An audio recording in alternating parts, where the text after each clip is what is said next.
All right. Good afternoon. Good evening. If you are joining us live, welcome to another edition here of the Ask a Digital Mentor live streams coming to you every single Wednesday on YouTube, Facebook, and LinkedIn as well. So I want to welcome you to today's episode. And we are live here today in this episode. We've got a special guest. We've got Eric King joining us. Eric is an expert in sales, communication, and leadership. We've been honored to have him as a client with us as well. So we've had a chance to work with him quite closely in his business. And he's been doing some amazing things over the last couple of years. This is a gentleman that has decades of experience in sales, conversations, and communications. That's kind of what we're going to be talking about here today. And he's been growing his coaching business and consulting business, training other entrepreneurs to develop their sales skills so that they can sell with confidence and without being salesy and spammy. So, Eric, welcome to the show here this afternoon. How you doing today? I am doing great. Thanks for inviting me here. All right, awesome. So I am mobile today, so we're going to see how our internet connection holds up. It might be a little bit choppy, so bear with us if the resolution isn't the highest at this point. But hopefully you are here for the information. Now, if you've got any questions around conversations, around sales, and enrolling new clients, please write those down and post them in the comments. We're going to be keeping an eye on the comments. So if you have questions as they come up, please post your questions there. And we'll try to take a little bit of time and have Eric maybe answer some of your questions as well. But Eric, I got lots of questions for you because you're doing some pretty awesome things. Let's kind of get started first. Why don't you just share with us really quickly your experience in sales and what makes you an expert in sales, communications, and leadership? Yes, sure, absolutely. Well, I started my sales journey over 25 years ago. Yeah, I'm older than I look. Yes, I my first job was with Xerox, and I wanted to get into advertising, but they told me that there's no spot available, so they'll put me in sales, and I was devastated because I didn't want to be a salesman. I didn't even like salespeople. But it was probably the best thing that ever happened to me because I was able to meet with a mentor who taught me how to sell without being pushy or salesy, and that led to an incredible career in sales for the last 25 years. And then I transitioned to becoming an entrepreneur, and then helping entrepreneurs to sell their offers without being salesy or pushy. So All right, awesome. So let's get right into that topic right away because this is something that a lot of entrepreneurs, a lot of marketers have a lot of challenges around when it comes to actually enrolling new clients and selling customers. And we tend to do, for a lot of us, we tend to do everything we can to avoid these conversations because yes. it makes us uncomfortable. It makes us nervous. For those of us maybe that haven't been comfortable in sales in these enrollment conversations, but it really is a skill that is so critical to entrepreneurship. Why don't you share with us why you think this is such an important skill as far as like communications and conversations and the enrollment conversations? Why is this a skill that you have to devote time and energy to developing as an entrepreneur? Yes, well, I think it's actually the most important skill when you're thinking of building a business, selling your product. It won't sell itself, right? So, a lot of people spend so much time on marketing and getting people to see what they have, but then they don't want to meet with them either on Zoom or in person because they're afraid of actually trying to sell. Like they don't know how to do it. I had a client just a few months ago, and she said she has been selling her offer for over 20 years, but she tries to do it without talking to anybody. And and what happens is she misses out on so much because she's not sure how to do it. Yeah, and she took my coaching and everything, and she made 4 sales in 2 weeks, and and she was just flabbergasted. She said, "I wish I knew how to do this years ago." So it's very important, and people shy away from it. They shy away from it, and they don't know that they're actually losing money every single month by shying away from learning how to sell. Yeah, this is definitely an area where we've got to build some confidence in, right? So, what are some things now when it comes to the sales conversation? There's, specific techniques that we can talk about as far as the conversation itself.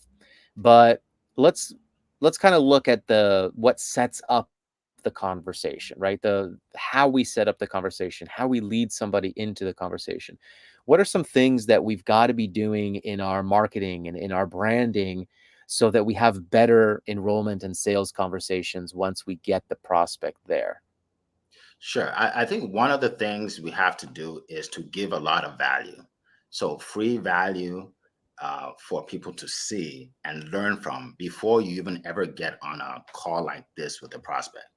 Because what happens is when you're giving someone valuable information on what you do, they get to know, like, and trust you, and that's important to be able to sell. That you have to have that know, like, and trust factor. And there comes a time when they get gain so much from you, like, for free. By the time they actually meet with you, they're ready to buy because they figure, I could probably get a lot more if I got so much for free. So I think building that know, like, and trust is crucial, is imperative. And what are some of your favorite ways to build that know, like, and trust? Like, what are some specific things that you do in your process, in your funnel, in your marketing to establish some of that trust, that credibility, and that likability that's so important? Yes. One of the things that I do is videos. I love video marketing, and I feel that there's nothing more powerful than video marketing, right? So I do a lot of shorts, 60 seconds or less videos that I post, and I just give quick tips. I give quick tips, right? And people have gotten to a lot of people send me messages and, well, thank you so much. It helped me. That tip really helped me. I never knew that, right? And everybody can do it. It doesn't matter what industry you're in, you can give tips. Even if you don't want to be on camera, that's fine. There are other ways you could do it. I mean, I suggest it, I recommend it highly, right? But if people cannot do it, um, doing some kind of video with tips, with information that can help your potential client, that's very important. That's one of the things I do. And then giving them something too, like giving them an ebook or a cheat sheet or something that they can literally download and say, wow. Because it's funny, but people almost feel like they owe you if you give them enough. If you give them enough, that it's because of the whole power of reciprocity, right? Right? They say, oh man, Norb gave me this incredible ebook, and he does these videos for me, and all of that. And then they just feel like I need to buy something from him. And it works. It really does. Right. So yeah, giving away resources, giving away value, showing people that you understand their problems and that you've got the answers and the solutions and the expertise that they're looking for. And all of that is establishing that trust and also that authority and credibility.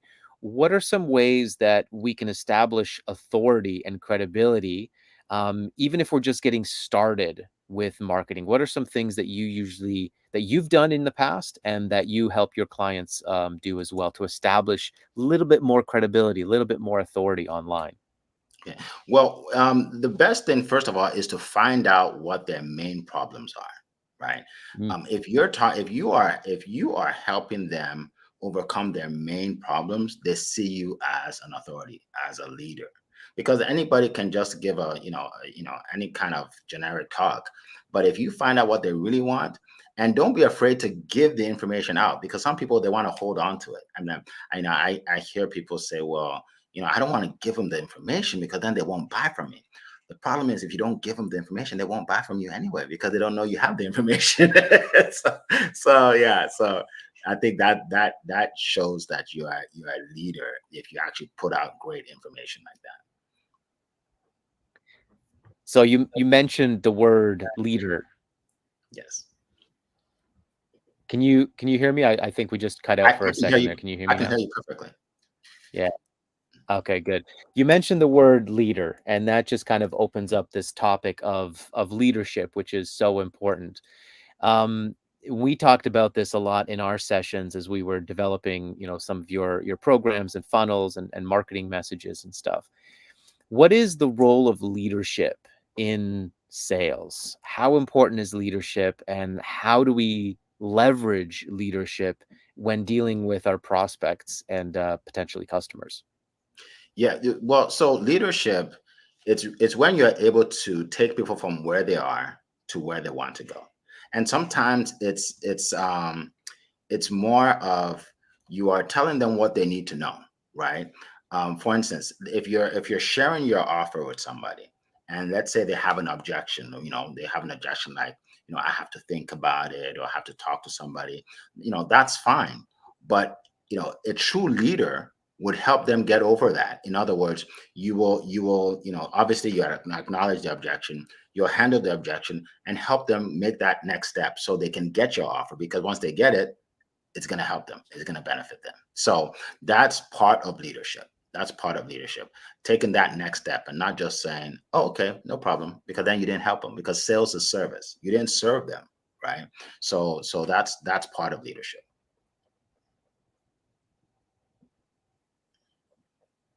Yes, you can hear me all right, right?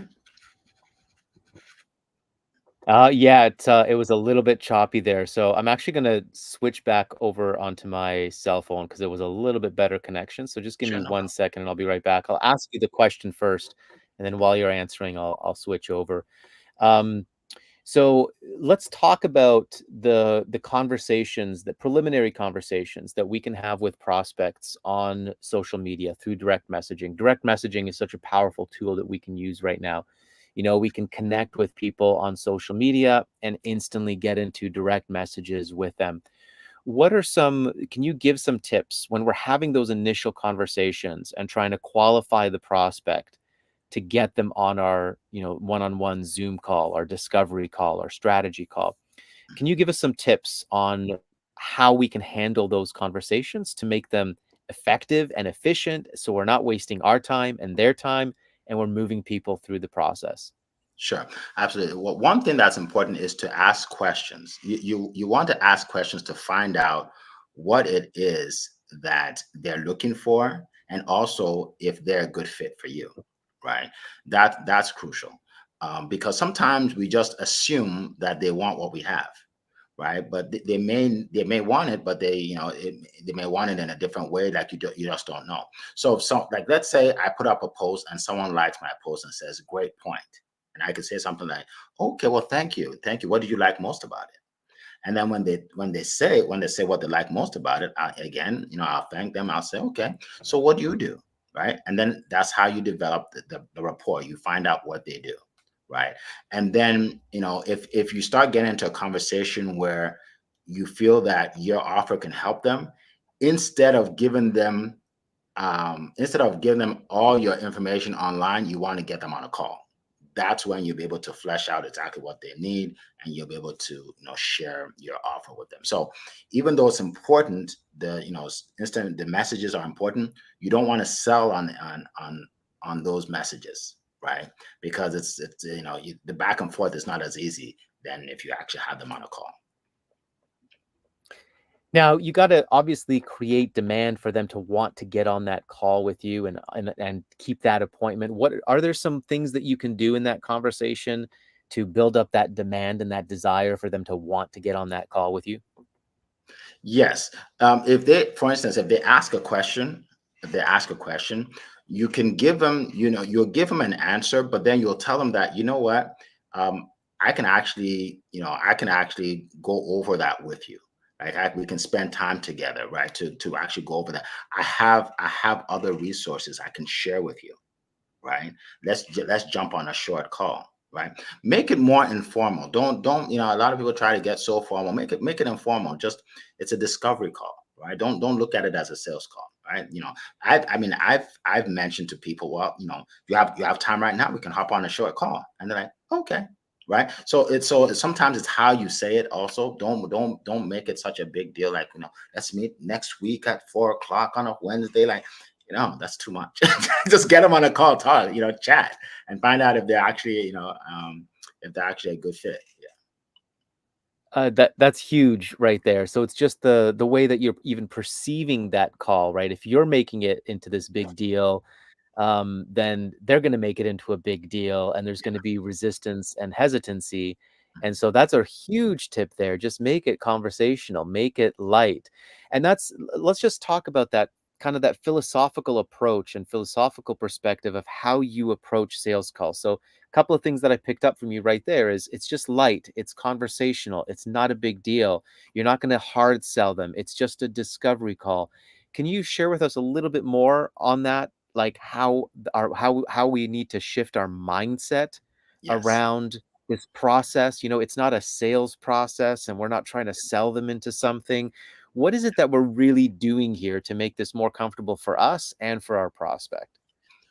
Well, I think the number one thing is you have to have this mindset. I'm meeting with them to help them, right? I want to help them get to another level, right? Where after we meet, I'm going to take them from where they are to another level, whether they buy or not. Because think about it. If you're giving someone something, if you're giving me $100, you're not going to be nervous about giving me $100. But if you're asking me for $100, you're going to be nervous. What is he going to say? So if you're thinking, I need to make money, I need to make a commission, you're so nervous, right? But if you're thinking, "Yeah, I want to help this dude out, let's get on a call, now the nervousness is gone. Now you can be comfortable. Now you can chat and get to know the person. So I think that's a philosophy, something that people have to put in their mind before they meet people is I want to help them. I want to leave them better off than I found them. And that That's will such that a will really help. Yeah, that's such a simple shift, and it kind of takes all of the pressure off of what we're doing here, right? It's just a light conversation. And I like the idea of thinking of it as a discovery call, right? Because you're going to get on the call and you're just going to discover if you're a good fit for them. You're just going to discover more about the prospect, right? So, what are some specific things now that you can do, or what are some specific things that you do on like every call? When you have one? Is there specific questions that you ask? Is there a specific thing that you definitely do or that you're looking for when you get on these calls? Yes. So the first thing is I build rapport. I never start a call by saying, okay, Norb, let's just jump right in. This is what I do. I don't do that because now I'm just one of the hundreds or thousands of salespeople that just want to sell their product, right? I get to know them more. So I would have found out where you are, right? I found out that you're in British Columbia and I visited there 5 years ago. And I'll talk to you about the mountains when we went to British Columbia, right? So we have something in common, right? Instead of just trying to make it a transaction. You don't want it transactional. You want to be like you're talking to a friend, right? So you want to build rapport so they get to know you, you get to know them. That's one thing I do on every call. And it has to be genuine, right? Don't talk about their dog if you don't like dogs. Right. Talk about something you actually like, right? So genuine. So that's one thing I do. Another thing too that I do is I like to set the agenda for the call, right? You Mm, want to set the agenda for the call, and why? And why? Number one, they know what to expect, and it puts you in a leadership position, right? If I get on a call with you and I don't say anything, I just let you lead the call, then I'm not in a leadership position. I have no authority. In fact, you'll just run the show, right? You just run the show, right? yeah. I remember one particular So call. I got questions for you, right? Yeah, I'm the exactly. prospect. I got questions for you. So I'm Yeah, just going to yeah, hammer you with 100 yeah. questions. Exactly. That'd be an interrogation. I was on a call with a lady, and the call was supposed to be for 30 minutes, right? So I'm starting the call. I said, okay, we're going to meet for 30 minutes. And she goes, yeah, actually, Eric, I have like 12 minutes because I have to go pick up my daughter. So can you just rush it along? So I said, well, actually, that's not how it works. I won't be able to do that. But you do have two options. You can either call the person that you have to tell them and tell them that you'll be late because we're here for 30 minutes, or we can reschedule whatever you want to do. And she's looking at me like, oh, okay. And then she actually made the call. She told them that, I'm busy right now. I'm going to be on the call. And we were there for 30 minutes, right? Because took control of the call, right? It's my call. She needs something from me, right? Right. So instead of, rushing through it, because then I have no control. And when you rush through it, chances of you ever getting the sales very slim anyway, because Yeah. you're off your game. You won't ask the right questions or anything. So that's one thing. You lead the call by taking control of the call. how important that's huge. That was a huge tip. There's obviously a process that you have, like a framework or a skeleton of how you want to handle the call. Yes. You don't follow scripts, right? Like No, a scripted no, presentation. Yeah. no, no. But how important is having a clear process, a clear agenda for how you want the call to go to? Yeah, it's very important because the call can easily run away from you. Right? And you don't know where the time went, right? So I do have a framework, right? The first thing I do, like I said, is build rapport, right?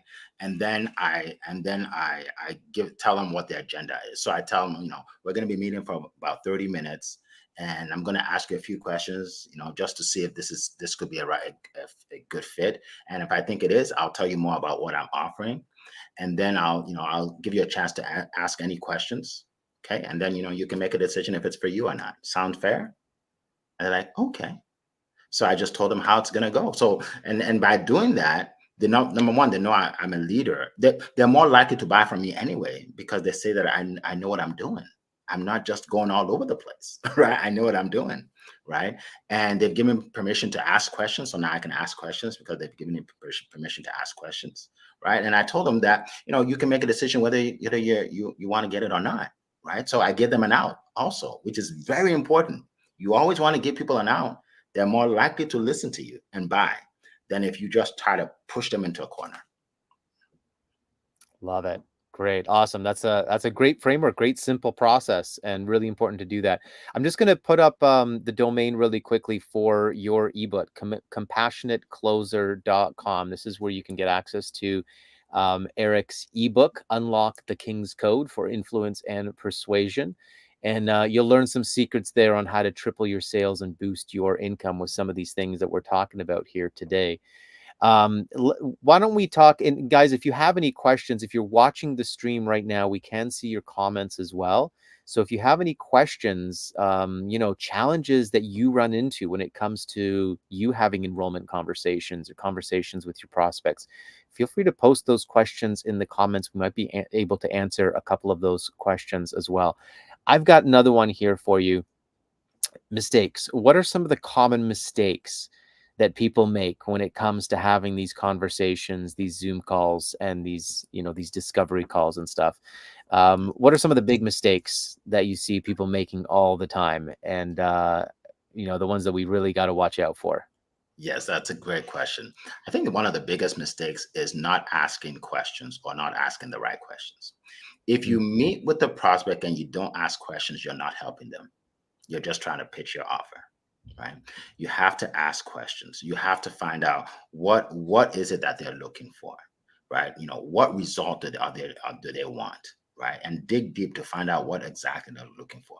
You want to find out what their problems are, right? And there's a way you ask, right? So for instance, if you want to find out someone's problems, you won't just say what's your problem, right? You'd say something like, so once they tell you what they want, say, so what's stopping you or slowing you down from accomplishing this, right? And then they're going to tell you their problems, right? So asking questions is crucial.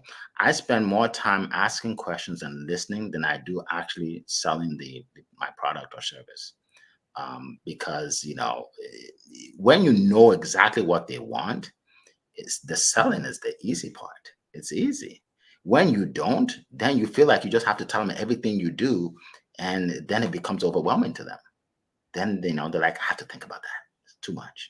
It's too much, right? I was talking to someone a few weeks ago, and he said that he has 400 products on his site. He kept telling me, we have 400 products. And I said, well, that statement actually can hurt you more than help you. What you need to do is find out what they want. If you have health and wellness, and you have cosmetics, and you have bathroom products and all of that, find out, out of these different areas, what's most important to them. And then if they say, well, it's the bathroom products, I don't want toxic products, great. Then show them two that you recommend. And then tell them the benefits of the two, and then say, which one would you prefer? He said, well, I prefer A. Okay, great. Let me go ahead and put that in the chat for you. We'll get that for you. Congratulations. Right. So instead of just we have 400 and just tell me everything. That's too much. It's overwhelming. It's overwhelming. So that's one thing, one thing I would say that, That's a mistake that I see a lot of people make is they don't treat, and this is the same in marketing as well, and creating content marketing, ads, sales funnels, and sales conversations. We need to understand that sales is a step-by-step process. Like what you're talking about there is a perfect example. Our goal is just to acquire the customer initially. We're not going to acquire the customer if we give them 400 options. Just give them the best option to solve the main problem that they have. Take that step first, acquire the customer first, then you can follow up with them and you can educate them about other products, right? yeah, yeah, That's a huge mistake, is yeah, definitely not understanding that it's a step-by-step process, right? yes, yes, yes. We've got a question here from Karen. Do you ask the same questions every meeting? Are you that structured, or do you just kind of have a list of questions to choose from?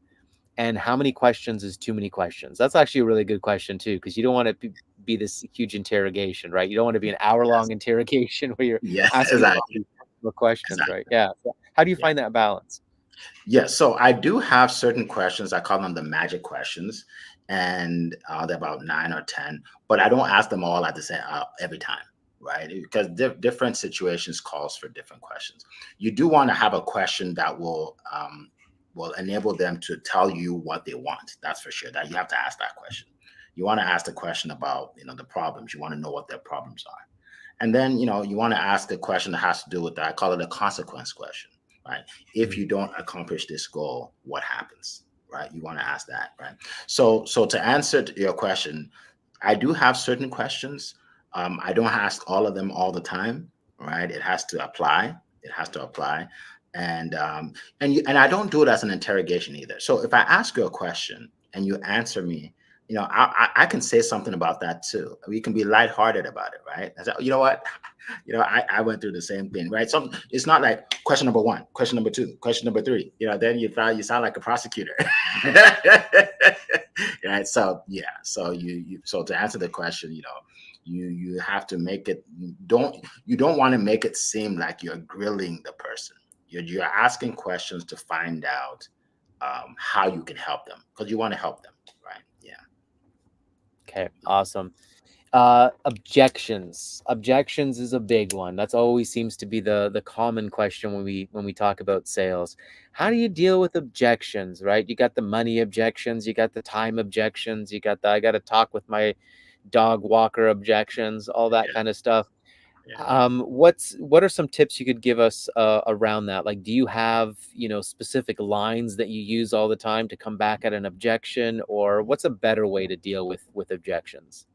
Yeah, so I have a bit more of a philosophy around them, right? There's not a particular line for every objection because then again, you're not looking at the person as a human. You're just looking at everybody the same, right? First, I would tell people just relax. So an objection doesn't mean they're not interested, and like an objection just means they want you to clarify something, right? And I usually don't buy something right away. I went to buy this phone, and I walked in to buy a phone and the guy said, "Can I help you?" I'm like, "I'm just looking around." Because I don't want to be sold, right? But I ended up buying from him, right? So it's okay if people give you an objection, smile. Don't look upset. Smile. That's first of all, and then you want to qualify. You want to isolate the objection, right? And what I mean is ask them if is that the only concern, right? So if someone says, this is way too expensive, or I can't afford it. Okay, okay. Well, if it were within your budget, would it be something you'd be interested in? And then it's like, yeah, then that's the only objection, right? And then you want to acknowledge it. Don't sweep it under the rug. I know a lot of old school salespeople. They'll say, well, just ignore it. Go away. Just don't go away. Do not ignore it. Do not ignore it. Right.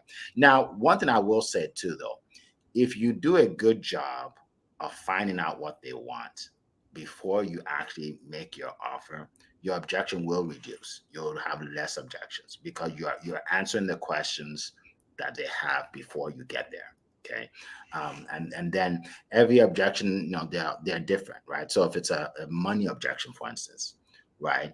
Sometimes people actually have the money, but you haven't given them a good enough reason for them to part with the money, right? Mm. It's all about priorities. You haven't made it a priority for them, and you'll find that once you do make it a priority, once you have an irresistible offer that helps them accomplish their goal, yeah, they'll be glad to part with the money. So that's the number one thing I would say. Sometimes it's not a problem of money; it's a problem of did they see enough value, right? Because people, you have to show more value than they're spending. It has to be more value than they're spending, or else they won't buy. So that's number one. That's very important. Okay, Eric, the transition to the close, that's always another one that people get really nervous around, and that's always a big question and a lot of fears around that. Okay, I'm getting better at asking questions. I'm breathing, I'm having a conversation with this human being, I'm discovering, but at some point I've got to transition to the close. I got to get the money. Yes. Can you give us some help around that? Because that can always be a frightening moment, when we have to transition to the close and ask for the money.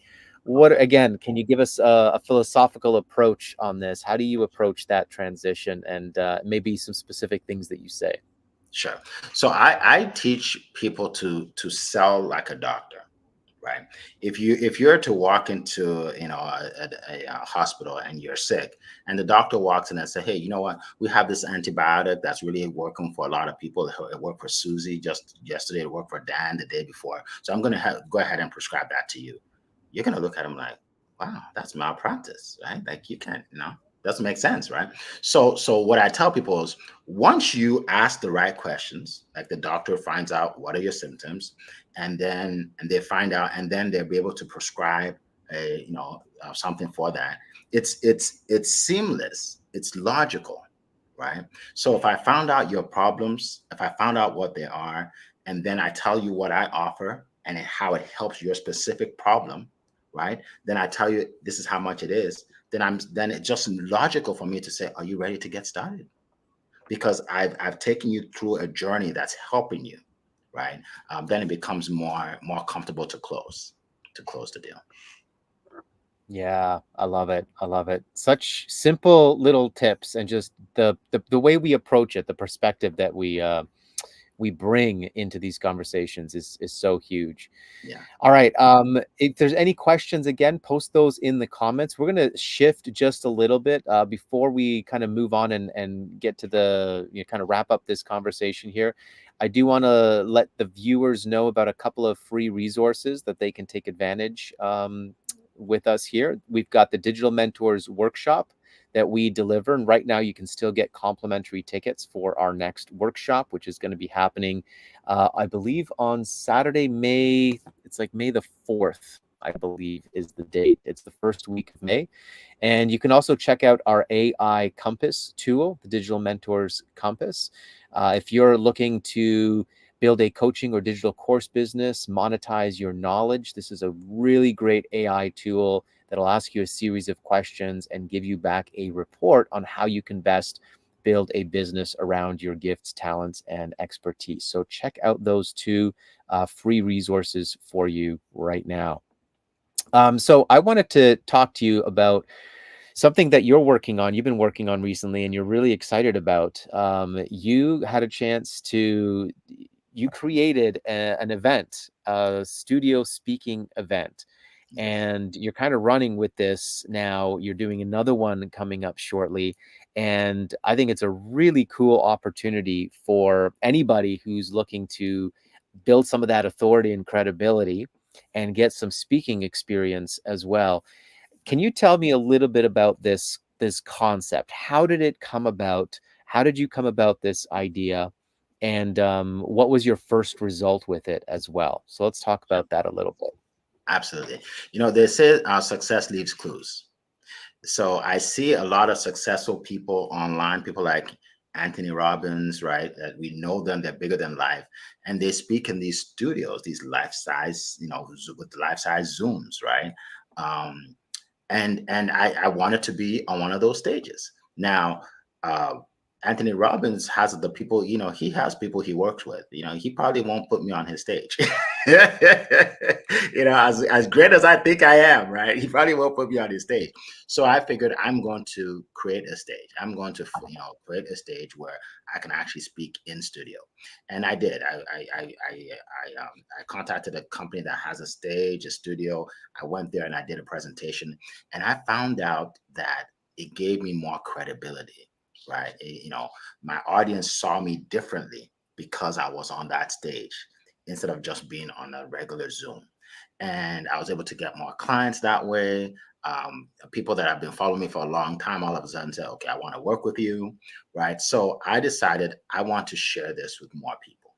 I want to share this because I know a lot of coaches, a lot of course creators, speakers, and that they want to be able to have more notoriety, and they want to be able to get bigger speaking engagements to charge more, right? And this helps them because the footage that you get from an event like this is invaluable. You can put it in a speaker's kit, right? And yeah, and the people that have been on our stages, I mean, they rave about it because it's really helping them. Yeah, tell me about this first experience. So you just did a event. You just finished up an event a couple of weeks ago, I think. Yes. Tell us a little bit about that experience and how it went, and the experiences that the speakers had as well. Yes, yes, it was an incredible experience. One of the things I love to do is promote other people, right? I love to edify people, and for my world class speakers, I give them awards for what they've accomplished in the past. I give them a stage. You see right there. You see Marla coming up there. I give her an award, and they were able to give us their best, right? To give us their best. And the people that were in the audience, they were just so excited that they were able to learn different skills. We have Yolanda there, a good friend of mine. She talked about video marketing, right? So the people that are watching said they got so much out of it, and the speakers got a lot out of it also. They were able to get they were able to get sales and more leads and all of that. So it's really a win-win situation, and that's one of the things that gets me really excited about it because everybody wins in a studio event. And now they have footage. They have over 150 pictures that they were created. They have footage from before the event, during the event, after the event, and it's something that, especially on social media, they can use for a lifetime. Yeah, I talk a lot about, engineering perception online. We're able to engineer perception and kind of establish our authority and credibility by strategically creating and posting specific content. And this is, right along the lines of what we were talking about, authority and leadership and credibility. Having professional footage like that, professional photographs, professional clips, professional reels that you can now create from this. That's an incredible investment and incredible assets that you can get from that. um what do you see with this opportunity, because you're looking at doing another one now? Yes. What do you envision, and who do you think could benefit the most from something like this? Okay. Well, I envision eventually, having, more 3-day events. We're going to have more speakers. And just, it's going to be a situation where people will say, well, have you spoken on us in a studio yet? Like that, it will be a no brainer. Like that's what you need to do to go to the next level. Right. Because everything starts out slow, where they're like, I'm not sure if this is going to work. Only a few people do it, right? Like Anthony Robbins, and a few people do it. And then after a while, it becomes, self-evident that you have to do it, right? And I think it's going to catch on as the wave of the future, and more people will actually see the benefit of it. Absolutely.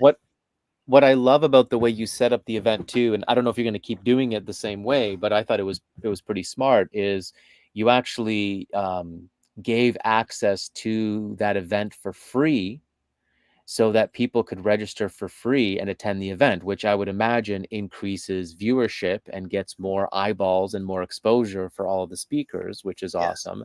And then Yes. you simply had an upgraded VIP offer for those people that wanted to get the recordings and some bonuses and all of that Yes. kind of stuff, just the Yeah. way that virtual summits are modeled. And I thought that was just a great way to promote this, because you get the viewership, you're giving away great free content, which is building value and credibility with an audience, and you're also acquiring customers that are putting down some money and investing in their business, investing in their education, which you can now ascend into other programs as well. So really awesome model. Are you going to stick with that model, or are you looking at modifying anything there? Yes, I like that model. I think we're going to stick with it because again, it gives again more people show up, and then VIP. We had a lot of people in the VIP, so people see the value of that too. Where they were able to ask specific questions from our world class speakers. So it really worked. And I intentionally did not, because the speakers, they all have offers, right? Because they help people, they're coaches. But I intentionally did not want them to pitch their offer, because I didn't want people to come there and fear they have to come there with 10, 15,000, right? But the people that wanted more, they were able to contact them. They were able to join their challenges. And if they want to actually buy from them, they could do so. So it gives it, we everybody gets what they want, basically, right? There's an opportunity for anybody involved. So yeah, so I love the way it worked out, and I think we're gonna stick with that. And when you're looking for your speakers, is there something specific that you're looking for in your speakers as well? Is there some kind of requirements that you're looking for? Because obviously you can't just accept everybody That's um, that's right. for these opportunities. So what is it that you're looking for? Who would this be best for? Sure. So first of all, you have to have speaking experience. So you have to have spoken on stages. If you're new to speaking and you want to practice, this is not where you practice. This is Yeah, not where you practice, that would because that wouldn't be worth the investment of money, right? Because no, you no. want good footage. Yeah. Yes, you want good footage. Also, is this another very interesting? You have to be known for something, right? So there are several people that wanted to be on the stage but didn't qualify. And the reason is, when I go to their profile, it says, I'm a video marketer and expert. I'm a mindset coach. I'm a part-time barber, right? And like, and they think that this is great. They do it all, but they don't qualify to get on my stage because they're not known for anything. Right. So I think it comes back to what I learned from you all years ago, is you have to decide what you're going, you have to niche down, decide what you're going to be known for. Because I don't want to send my audience to somebody that does 16 things, right? Because then now they're confused. They don't know if they should offer you the Bitcoin or if they should teach you mindset. Like, you know what I mean? So that's very important to me. You have to be known for something. And that's what you're going to talk about. Yeah, yeah, that's Mm, and also I will say my offer is actually a VIP offer. So it's a VIP luxury experience. All right. Which means there's a cost to it. It's not free. We actually put you up in a beautiful hotel and golf club, right? It includes lunch, breakfast, lunch, dinner, and the works. And there's a lot more that goes into it, but it is a premium offer for people that want that experience. Yeah. So yeah. I'm very upfront about that, right? I don't, don't even, I tell people, don't even, yeah, don't even book a call if you want it for free, or if you don't want to pay, right? It's not for you. Right? Right? It's not for you. So yeah, it's not for everybody. It's not for everybody, but it is Yeah. for I really, really want to go to the next level. Yeah, absolutely. I think for the right person, it's a really excellent opportunity to just kind of up level their content on Yeah. social Yes. media, get Yes. some extra exposure. All of the speakers promote the event, so you're tapping into other people's audiences. I mean, it's such a win-win-win project. I'm really excited. I really like this concept and this idea and this program that you're running with, and I'm excited to see this grow over the next 12 24 months and see what kind of events you get into moving forward. It should be pretty Right. awesome. Yes, I'm excited about it. One of our speakers I came from this community right here, Yolanda. She came from this community, and I've been following her for years. And I was so happy that she accepted my offer for her to be part of our speakers. So yeah, so it's great. You know, again, a win-win situation. Everybody helps everybody. Yeah, awesome. I love it. I love it. All right, so I don't see a lot of questions coming in right now, so I think we're going to just kind of wrap it up here, Eric. This we've covered a lot. You've shared so many great tips with us already about how to approach the whole sales conversations because it really has so much to do with our perspective and our approach and our philosophy and mindset around it, not necessarily the scripts that we follow, right? Because then we're too dependent on scripts. So I really like that you share that, and that's the philosophy that you have for sales as well. Why don't we wrap this up, Eric, and maybe just share with our viewers just some final words of wisdom, some final tips for those people that are watching that want to take their expertise, they want to take their knowledge, they want to take their business to the next level. What words of wisdom can you offer them? Where should they be focusing their attention to Mhm. up level their business? Yes, yes. First of all, I would say that it's important to realize that sales is not convincing someone to buy something they don't need so you can get paid. If you think like that, it's going to be hard for you to do it. Okay. What it is persuading someone to buy something that's going to actually help them. Right. If you have that in mind, you'll do it all day and you'll have fun. Right. And then also get the coaching, get the help. Right. Don't just keep losing sales. People say things like, if I don't get the sale, it's not meant to be. That is an excuse from someone that is not willing to take responsibility and learn how to sell.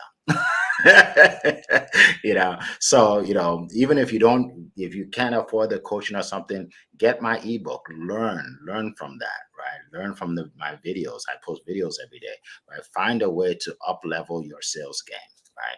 And by the way, I'm Eric F. King on all social media. I'm on LinkedIn, YouTube, Instagram, all of that. Yeah, so find a coach. That's what they told me 25 years ago. Find someone that you can learn from. If it's not me, perfectly okay, but find someone that you can learn from to up level your sales skills, because you need to learn how to sell. Your product does not sell itself.